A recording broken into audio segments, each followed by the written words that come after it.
इस पावन स्थली पर श्रीमद् भागवत सप्ताह पारायण का आज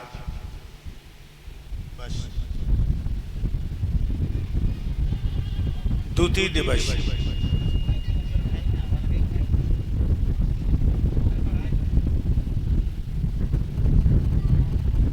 पवन जी ने यहाँ हमारा द्वितीय प्रोग्राम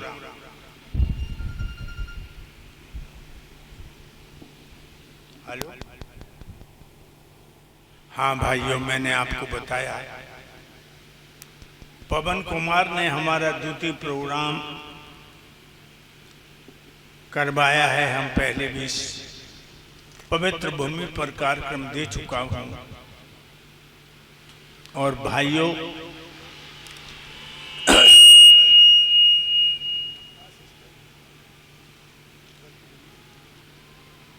जहां भगवान की कथा होती है वहां का जीव ही नहीं, पृथ्वी का कण कण धन्य हो जाता है।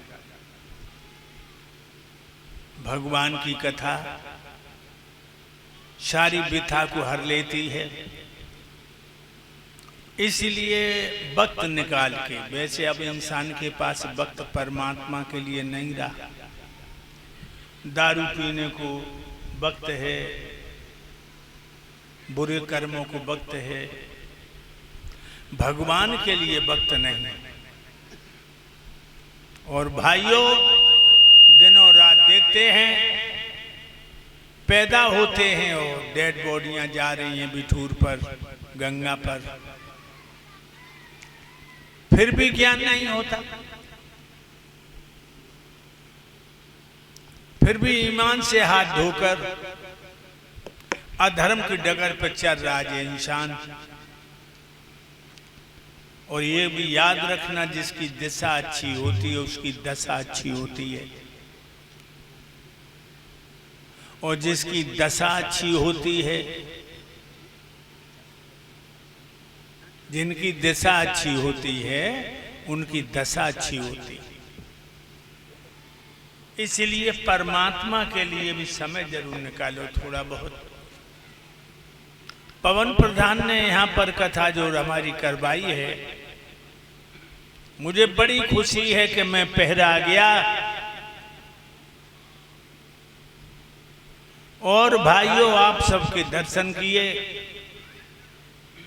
इसीलिए परम पिता परमात्मा की गोद में बैठकर मानव शरीर का पूरा मूल्य ले लो, यही ज्यादा अच्छा है। भाइयों, महाभारत को हुए 5000 से ऊपर सालें हो गई, और ये महाभारत को भी ऐसा वैसा महाभारत नहीं था, ये विश्वव्यापी हलचल थी। आप विचार करिए, 18 दिन में 18 अक्षौणी सेना कुरुक्षेत्र में मारी गई। एक अक्षौणी कितने का होता है? 2,18,721 का एक अक्षौणी। और मरे कितने? 18 अक्षौणी,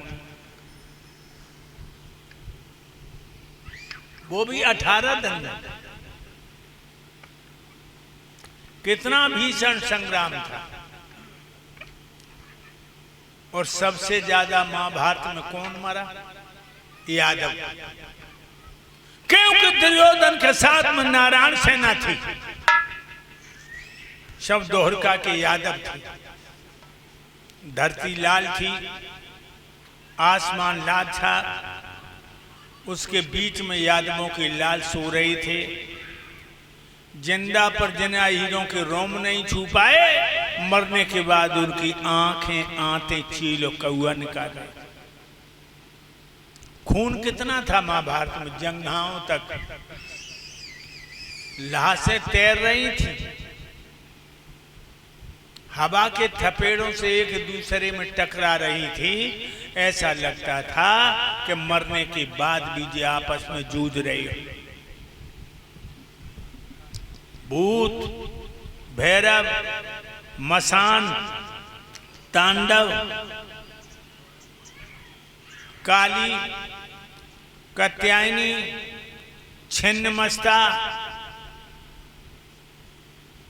ये यादवों का खून पी रही थी और नाच नाच के होली खेल रही।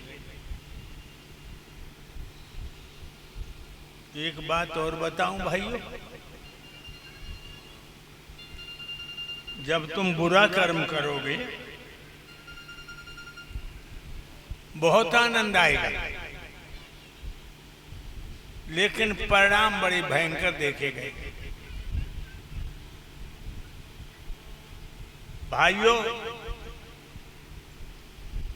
जब तुम बुरा कर्म करोगे बहुत आनंद आएगा, लेकिन परिणाम भयंकर। बुरा कर्म है खून की तरह।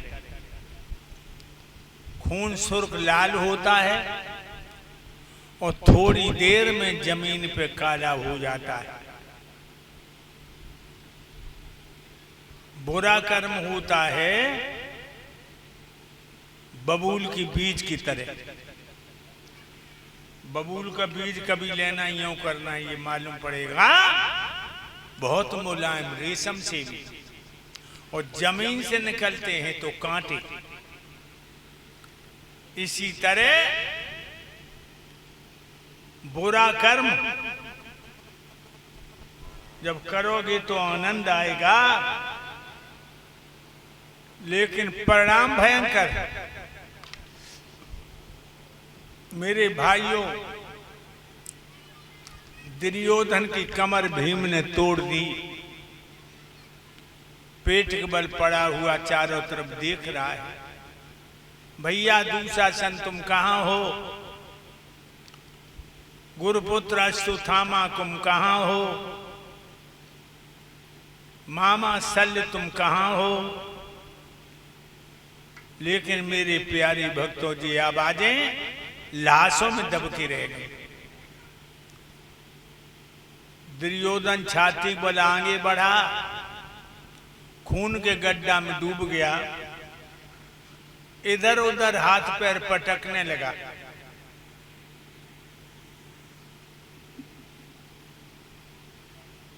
उसके हाथों में एक लाश पड़ गई।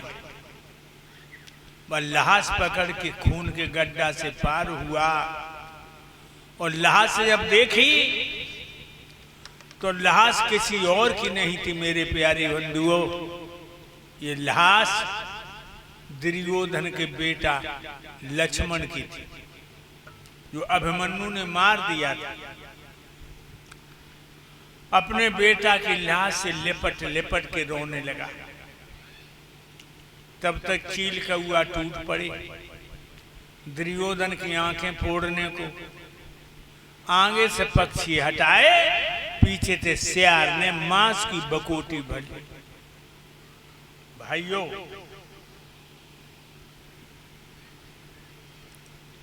उस दुर्योधन की बात कर रहे हैं जो अपने घर से निकलता था, पखेरु छाया कर लेते थे। आज उसका कोई नहीं। इसीलिए मैं तुम्हें बता दूं कि मनुष्य का शरीर पा करके कभी गुरूर मत करना, अहंकार मत करना, घमंड मत करना।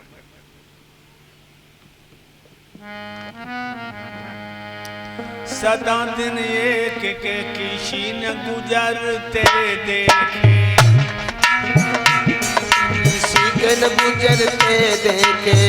सदा दिन एक से किसी के न गुजरते देखे। इंसान सभी मैंने चढ़ते उतरते देखे। दिन एक से किसी के न गुजरते देखे। सदा दिन एक से किसी के न गुजरते देखे। एक रोज करते थे नाश्ता जो हलवे का,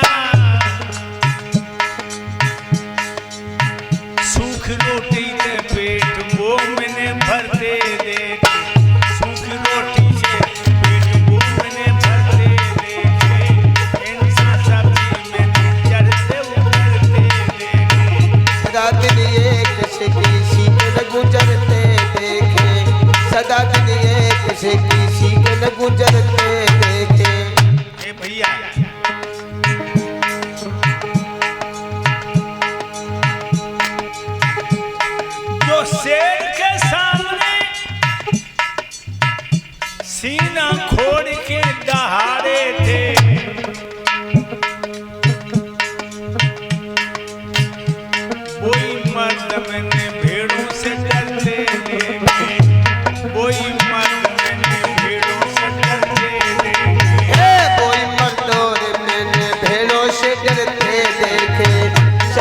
एक से किसी के न गुजरते देखे, सदा दिन एक से किसी के न गुजरते देखे।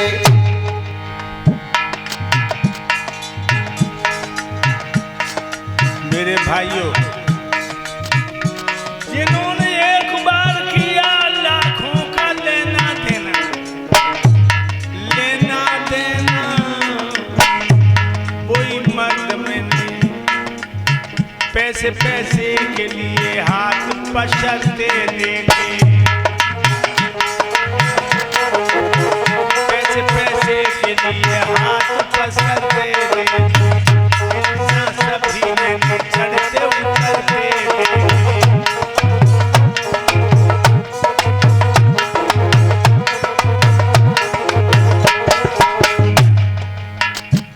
याद रखना भाई, आदमी सिकंदर नहीं होता, वक्त सिकंदर होता है।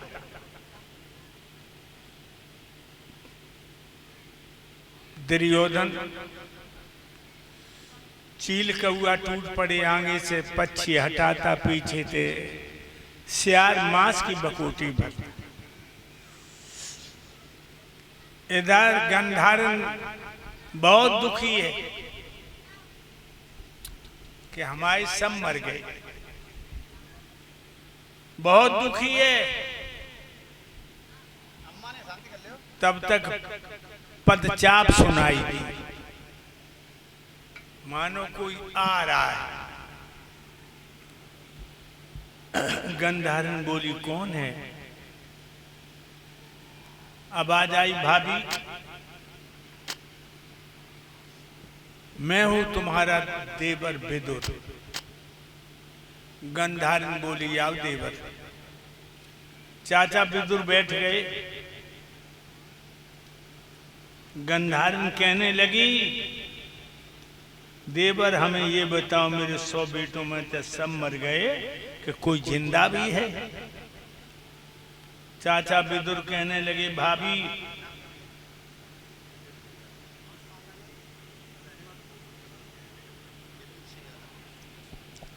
और ये एक से एक मुद्राएं जितेंद्र सिंह भैया जो गुरुदेव को सम्मान में दे रहे हैं, भगवान हमेशा सुखी शांति है। मेरे भाइयों,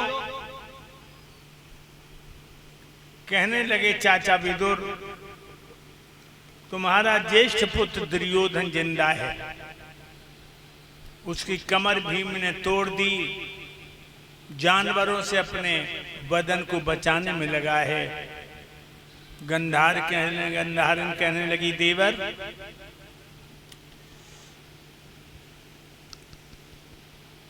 हमें मरने से पहले अपने बेटा दुर्योधन के माथे को चूम लेने दो।